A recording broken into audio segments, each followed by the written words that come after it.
Bom dia, audiência da Web Rádio Índio Capilé. Aqui, Rodrigo Groiner, curador e pesquisador do projeto Memórias da Nossa Aldeia.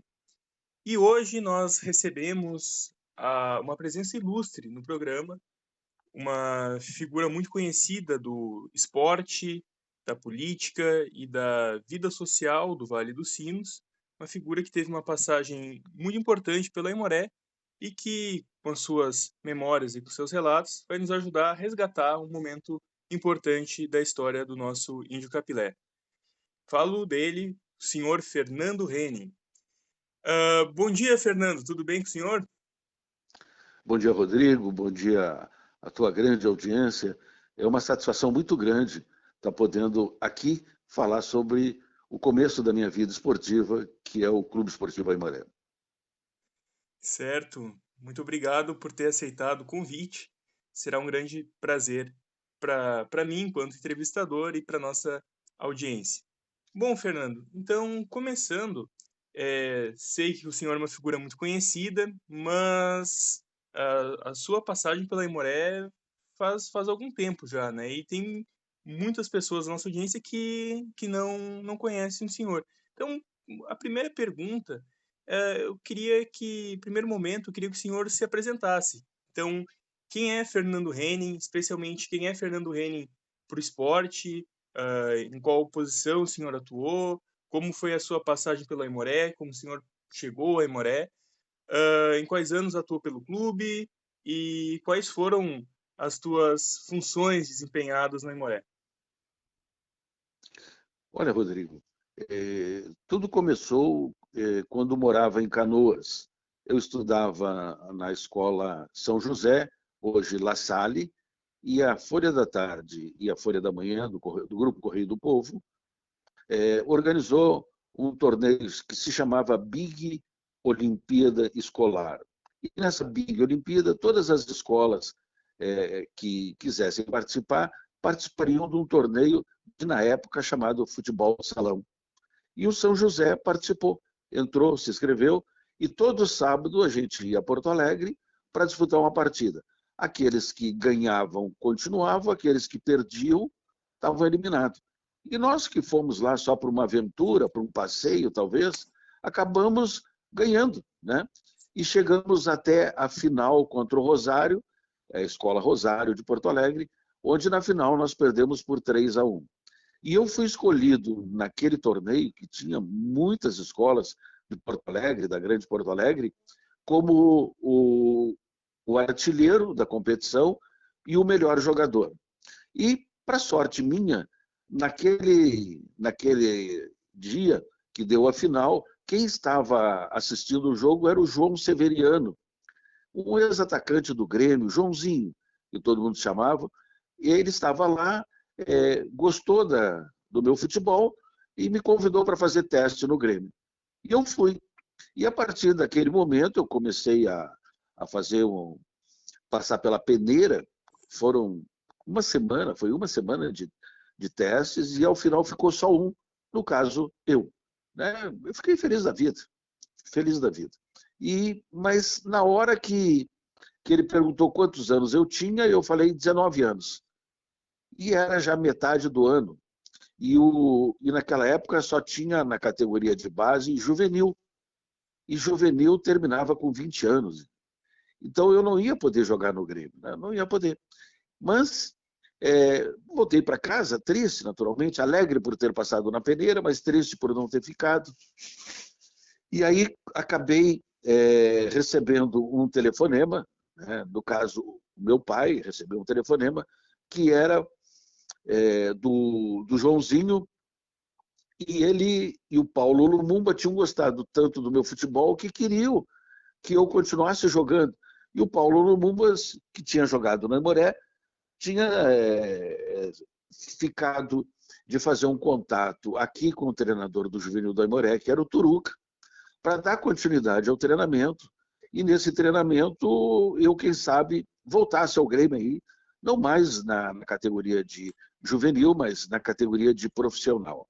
Então, foi o Paulo Lumumba, que foi lá em casa, em Canoas, de carro, que me trouxe aqui, e aí eu conheci o treinador do Aimoré, que era o Toruca, né? Uma figura, um símbolo do Aimoré naqueles tempos. Então, foi aí que começou a minha trajetória, porque eu saía de ônibus de Canoas e chegava, descia na parada ali na BR-116, subia até o Cristo Rei. Então, eu conhecia o Aimoré, mas não conhecia São Leopoldo, porque terminava o treino e voltava. Então, o Aimoré foi a minha iniciação como atleta, né? E depois eu vim a conhecer São Leopoldo. E isto foi no ano de 73, fazem mais de 50 anos que isso aconteceu. Então, o Aimoré me oportunizou conhecer São Leopoldo, conhecer o esporte, me deu uma formação de vida que até hoje eu sou grato. Certo, muito interessante a sua história, Fernando, no Aimoré. Lidou com figuras muito importantes da história do Aimoré, Paulo Lumumba, Toruca. Mas o senhor atuou, então, nos anos 70, isso, de 1973, chegando até 1980, isso, em diferentes Isso, funções no clube. Quais foram essas sim. funções? Além, foi jogador, e o que mais? Como foi, quais foram as funções desempenhadas em Aimoré nesse período? Eu tive uma transição do juvenil para o profissional, com o treinador, à época era Silvio Scherer, um treinador muito rígido, e teve um treino do Aimoré de tarde, e ele estava na arquibancada assistindo, e naquele treino eu fiz 5 gols. Sabe, Rodrigo, naquele dia que tu chuta para fora, ela entra no gol, era mais ou menos assim que acontecia. Dei uma sorte tremenda. E ele me convidou para passar, para vir treinar na equipe profissional do Aimoré. Então ali foi a transição e eu comecei como jogador de futebol. Em 74 eu passei para a Faculdade de Educação Física da URGS, Porto Alegre.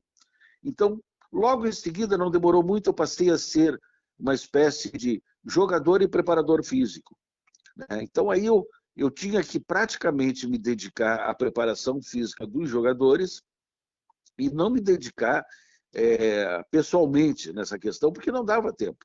Eu tinha que fazer educação física de manhã, de tarde eu tinha que fazer a preparação física dos jogadores e também me preparar. Então era uma coisa assim meio puxada.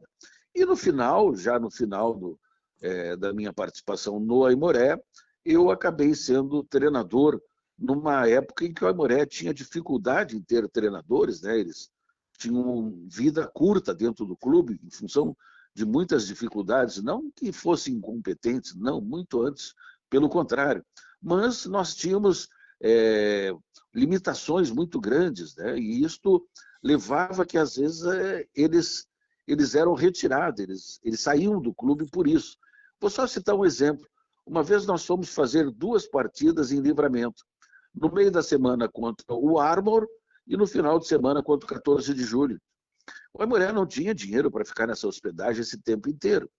E aí o que aconteceu? Nós saímos na quarta-feira, que jogaríamos 7 horas da noite contra o Armor, nós saímos de manhã num micro-ônibus para Livramento. Imagina só, daqui a Livramento, no dia do jogo, no micro-ônibus. Tínhamos um zagueiro que ele era muito grandão, então quando ele entrou no micro-ônibus, ele já teve que se curvar para procurar o seu lugar. E depois ele não conseguia esticar as pernas. Acabou ele dormindo no corredor, botaram ali umas espumas, não sei onde acharam aqueles colchonetes, ele dormiu ali para poder se esticar. Quando nós chegamos lá para jogar com o Armor, o nosso problema era tirar o ônibus do corpo, né? Tomamos 5-0 ligeiro, né? E aí me lembro do querido, do amado Álvaro José Cardoso, nosso presidente, que telefonou para São Leopoldo: eu vou voltar, levamos 5-0, não sei o quê. Aí foi acalmado por todo mundo, né? Que entenderam que as dificuldades eram muito grandes, não tinha nem como. E no domingo nós fomos jogar contra o 14 de julho, estádio cheio, a torcida do 14 esperava ali mais uns 6-7-0 e nós ganhamos por 1-0. Então, o que demonstrou que nós perdemos o primeiro jogo em função das condições. E essas condições foram muito difíceis. E eu tive uma breve passagem também, enquanto jogava no Aimoré, lá pelo ABC de Natal, que foi um aprendizado muito grande mesmo. E daquelas coisas, Rodrigo, que só Deus coloca na nossa vida. Nós fomos jogar contra o Brasil de Pelotas e estava um dirigente do ABC de Natal, que veio lá do Rio Grande do Norte para comprar arroz naquela região e foi ver um jogador do Brasil de Pelotas para levar para o ABC. E naquele dia ele acabou não vendo o jogador e eu joguei um pouco melhor do que ele e acabei sendo convidado para ir para o ABC. Então foi também uma grande experiência que tive, indo para lá, conhecendo o Nordeste.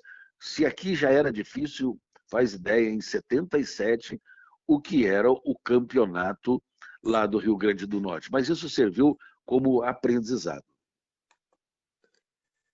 Muito interessante o seu relato, Fernando, e já entrou no que eu iria perguntar na sequência, sobre esse contexto da Aimoré nos anos 70 e, enfim, no período em que o senhor esteve.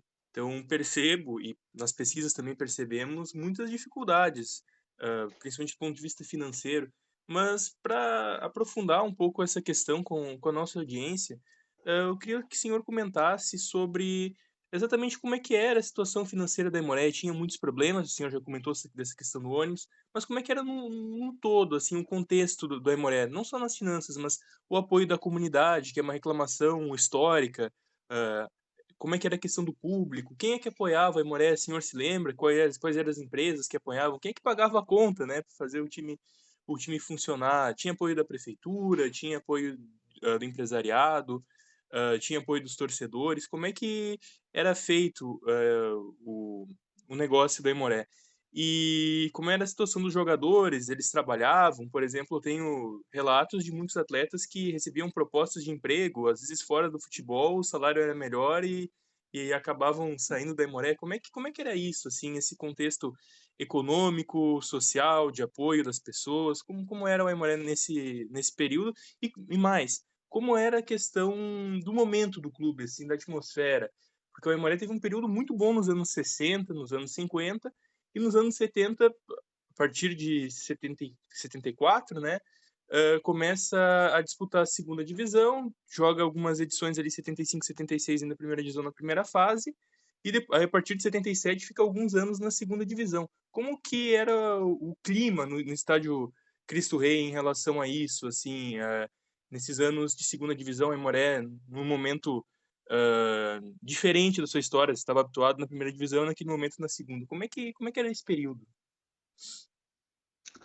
Olha, Rodrigo, eu ocupei espaço dentro do Aimoré, eu vivi dentro do Aimoré o período da ressaca. O Aimoré teve grandes times, jogadores maravilhosos, né? Dá para falar do Mengalvio como o exemplo número um que nós tivemos, que acabou indo para o Santos do Pelé, destaque. E depois disso houve uma queda muito grande. E o Aimoré, como hoje, o Aimoré vivia praticamente dos diretores, do trabalho abnegado de todos, que saíam de chapéu na mão, literalmente falando, na busca de recursos para efetuar o pagamento das despesas. O Aimoré tinha uma rifa que fazia, que era um envelope, que ali tinha 5 números e tinha 2 momentos de muita satisfação. Quem ia comprar, como se fosse hoje, não me lembro certos valores, de R$ 3 a 15. Aí ele puxava um envelope, naquele bolo de envelope de quem estava vendendo, e ali quando ele abria podia ser 3, 4, 5, até R$ 15. Então a primeira emoção era tentar pagar o mínimo possível. E a segunda emoção é ganhar o prêmio, né? Então o Aimoré vivia muito disso, vivia de algumas empresas, né, que ajudavam. E uma das empresas que ajudou a Aimoré, já era quando eu estava saindo, era o do seu João Correia, né, da Amapá do Sul, que chegou a Aimoré, foi levado à categoria de patrono, ajudou muito, mas muito mesmo a Aimoré, né, fez aportes financeiros, né, de espaço muito grande. O problema do Aimoré, que continua sendo e sempre foi a questão da torcida, né? Um time que está na segunda divisão com dificuldades, ele não consegue cativar a torcida para ir lá, né? Ninguém gosta de chegar lá no Aimoré e ver as dificuldades de um time que não conseguia sair daquele momento, da situação que se encontrava. Apesar de todo esforço, todo esforço mesmo, nós tivemos diretores maravilhosos que eles abandonavam as empresas praticamente para estar no Aimoré, né? Eu citei o Álvaro José Cardoso, né? Posso citar diversos outros, né? Anselmo Westenfelder, o Palito, que era o Justo, que era advogado, enfim, o seu Aldomiro de Oliveira, né?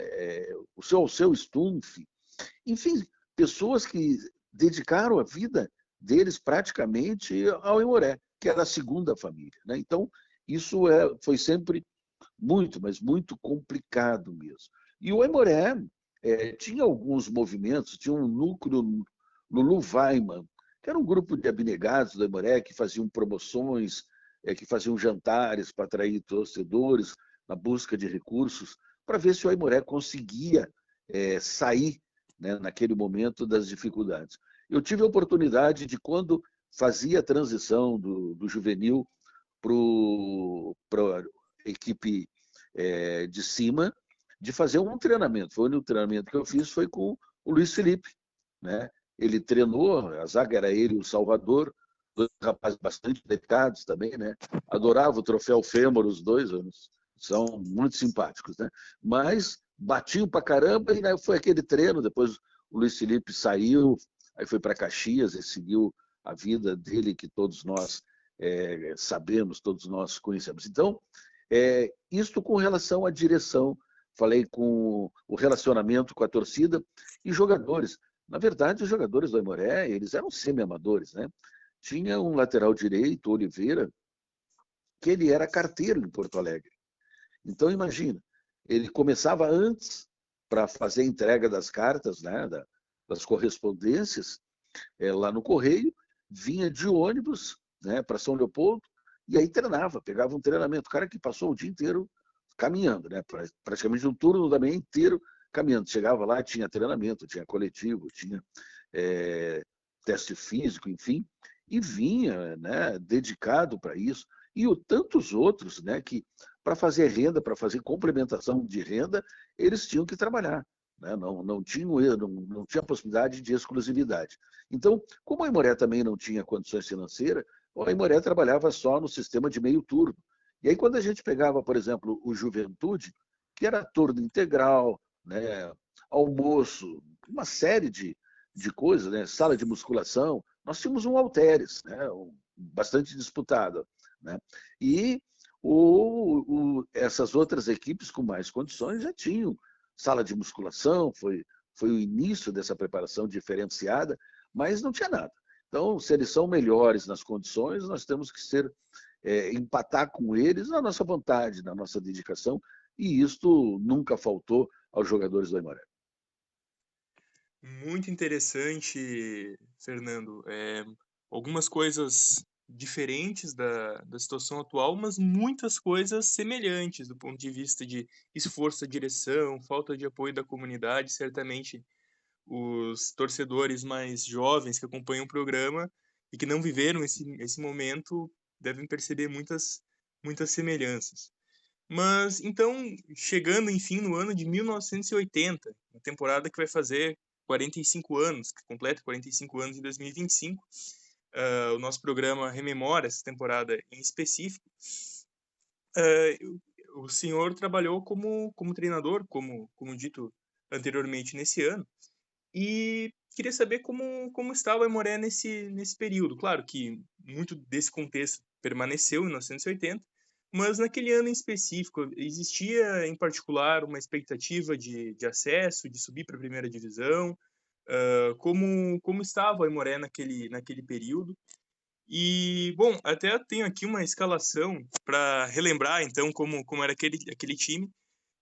Claro que poderia haver alterações, mas pelo que eu consegui perceber, o time base era mais ou menos esse: Nenê, Paulinho ou César, Pomba, Fernando e Luiz, Schneider, Teco e Luiz Cláudio, Lindoberto, Dandão e França. Não sei se alguns jogos têm escalação um pouco diferente, mas era mais ou menos por aí que eu percebi nas pesquisas. Então, como foi o Aimoré em 1980? Assim, como era o contexto, quais eram as expectativas, e como foi o trabalho como treinador? Rodrigo, esse foi um ano atípico para o Aimoré. À época, eu já não jogava mais, né? Eu era preparador físico e treinava os goleiros. E o técnico, que era o titular, ele se encarregava então das questões do time, enfim. Eu não posso deixar aqui de citar o nome do seu Lírio Halbert, que ele foi um faz-tudo, né, Maré? Ele era o roupeiro, ele era o massagista, ele era o conselheiro, ele era o amigo e muitas vezes ele era o assistente de treinador, sabe? Então, seu Lírio Halbert teve uma passagem incrível no Aimoré, né? E isto, por questão de justiça, eu não poderia esquecer. E houve um determinado momento, logo no início do ano, que o técnico que estava, não vou lembrar o nome, ele acabou sendo demitido, né? E aí eu fui convidado para ser o interino, até que eles contratassem um outro treinador. E aí a gente assumiu e o time meio que encaixou. E aí eles vinham, Fernando, dá para ser mais uma semana? Tá, tudo bem. Aí eu acabei sendo, Rodrigo, treinador, preparador físico e treinador de goleiro. Eu era o 3 em 1. Né? Então, puxa vida, isso era praticamente impossível de exercer essas funções. Mas tinha um time que tinha uma vontade muito grande. Eles queriam subir. E na medida que o Aimoré foi jogando, eles foram sentindo que o Aimoré ele tinha condições, tinha realmente condições de fazer diferente. E foi tendo resultado, as coisas foram acontecendo, a ponto de o Aimoré se classificar para a fase final, que eram 4 equipes, 2 da nossa chave e 2 da outra. Porém, o crescimento ele aconteceu de forma desordenada. Ele cresceu do campo para dentro, da tela para dentro do campo, e não da tela para fora do campo. O que isso quer dizer? Que o regulamento da federação previa que, necessariamente, para participar da fase final, o time, a equipe, o clube, teria que ter iluminação. E o Aimoré não tinha iluminação. Então, o Aimoré classificou, tinha muita chance, subir um 2 de 4, e nós tínhamos feito o levantamento, nós tínhamos condições, não de subir, de sermos o primeiro. Né? E existia uma motivação muito grande. Mas o Aimoré acabou não tendo como fazer diferente. Porque não era só a colocação dos refletores que seria importante. Teria também que remodelar o estádio, porque o Cristo Rei estava muito velho, sabe? A manutenção muito precária. Teria que contratar novos jogadores, né, para outra temporada, para disputar o Gauchão, que à época era um campeonato muito duro. Né? Então teria que ser feita toda uma reestruturação que não daria tempo. Então o Aimoré não se sentiu, vamos dizer, encorajados de fazer um trabalho mais forte junto à federação para que fosse protelado a data de colocação da iluminação no Cristo Rei. Com isto, o Aimoré não competiu, se eu não me engano, foi o Cachoeira que entrou no lugar do Aimoré, né, que é o quinto melhor colocado, né, nessa relação, ele era o terceiro da nossa chave, enfim, que acabou entrando. Mas não houve por parte da direção do Aimoré omissão, não houve por parte da direção do Aimoré falta de prestígio político. Né? Não, não, não, isso nunca. O que houve foi realmente que se o Aimoré passa para a primeira divisão, aí sim, né?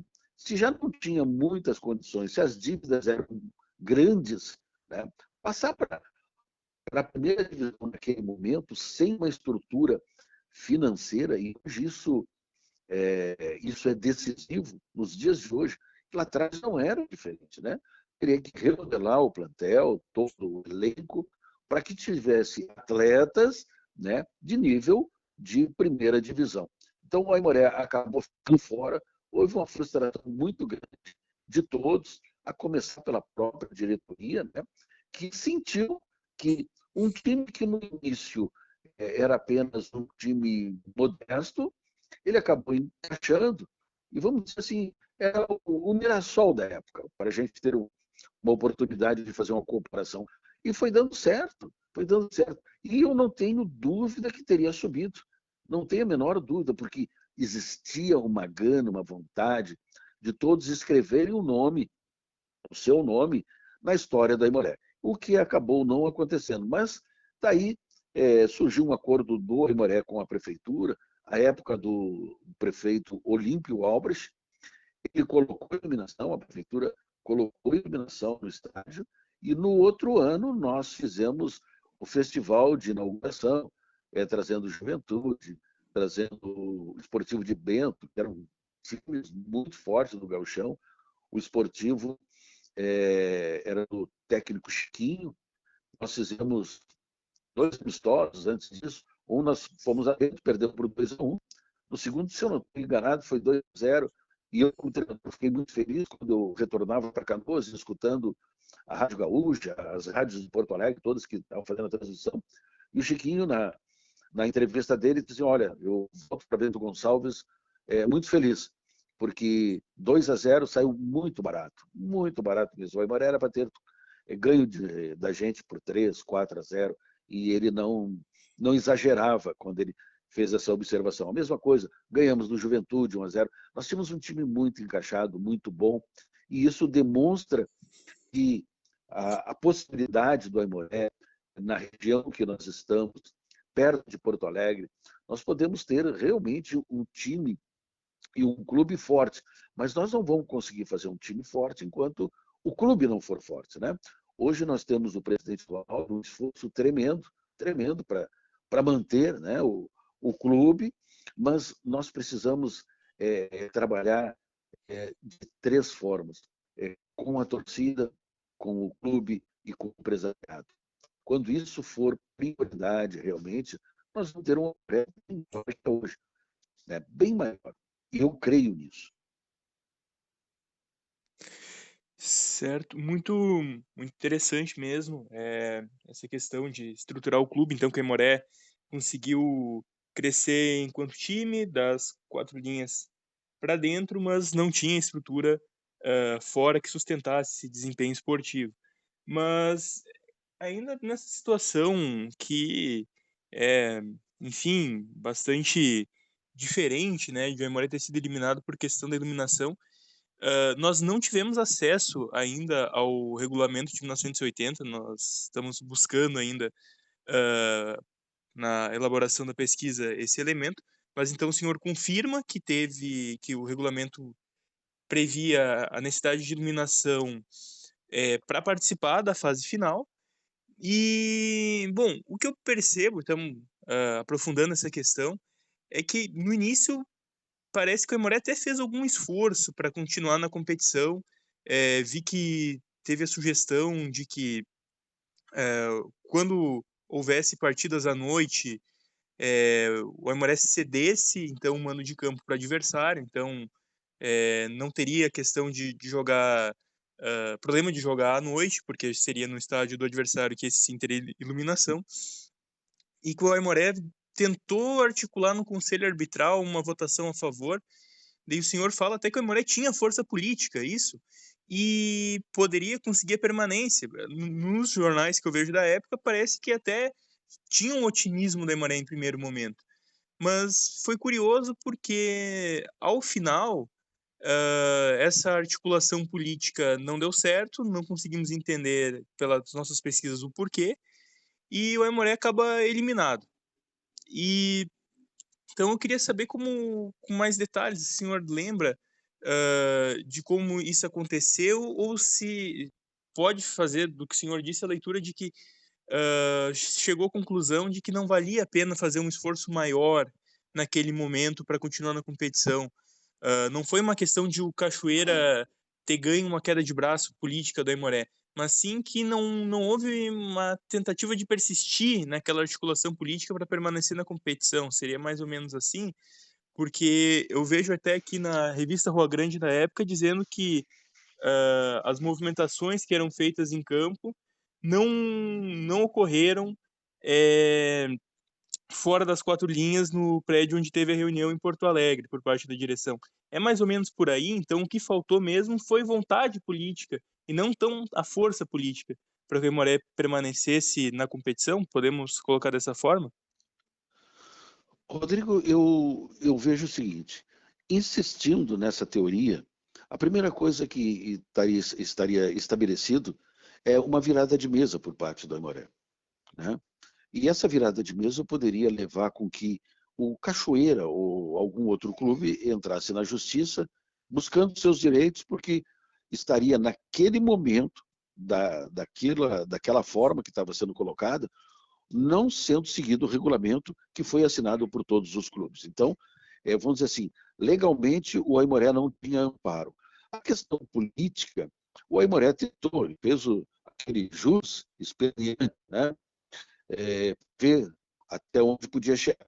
Mas os dois outros fatores que eu aponto como sendo decisivos, né, não era só a questão de poder disputar, era e depois, né? Seriam despesas muito grandes, até porque até então a prefeitura não tinha se prontificado a colocar a iluminação, né?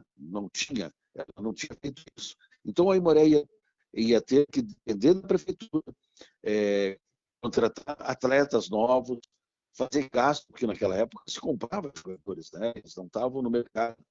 Quem estava no mercado não tinha, talvez, a qualidade que fosse necessária para disputar o gauchão. A gente tinha equipes muito boas. Não é hoje esse volta que existe no campeonato gaúcho, que equipes completamente despreparadas, né, em função da condição financeira. Lá naquele tempo era muito difícil, muito difícil. Só para ter uma ideia, meu primeiro jogo foi contra o Passo Fundo, gaúcho de Passo Fundo, lá em Passo Fundo. E eu fui para a reserva do ataque. E estava chovendo muito, e tinha aqueles João Pontes, né, Dyson Pontes, aqueles irmãos Pontes que sempre ganhavam o troféu Fêmoro, né, de tão delicados que eles eram. Né? E tinha chovido, o Aimoré foi entrar em campo, a equipe do Gaúcho já estava lá, e o Aimoré entrou em campo, estava cheio de poça d'água, eles fizeram um corredor e começaram a molhar com os pés, chutar água com os pés, para molhar os jogadores do Aimoré. Né? E diziam, vocês vão hoje apanhar a tarde inteira. Né? Claro que isso faz parte do processo vamos dizer assim, de condução mental da partida. Né? Mas dava para entender que não tinha VAR, muitas vezes tinha juízes que ficavam amedrontados, raros eram aqueles que encaravam, principalmente lá. Então, ir disputar o Campeonato Gaúcho sem ter uma equipe preparada, vamos dizer assim, seria um momento muito difícil, né? Seria quase que uma imprudência. Ele disse que não foi apenas a questão de tentar fazer uma virada de mesa, não foi politicamente. Né? O Aimoré tinha certamente os trunfos, mas o que veio a ser uma motivação foi o pacote todo. Né? Iluminação, preparação da equipe, tá? Melhorar o estádio, né? Para ir disputar a primeira divisão. Claro que todos queriam isso, nós queríamos isso, não tem problema. Bora. Mas aí nós temos que estar preparados para não ir daqui a livramento de ano.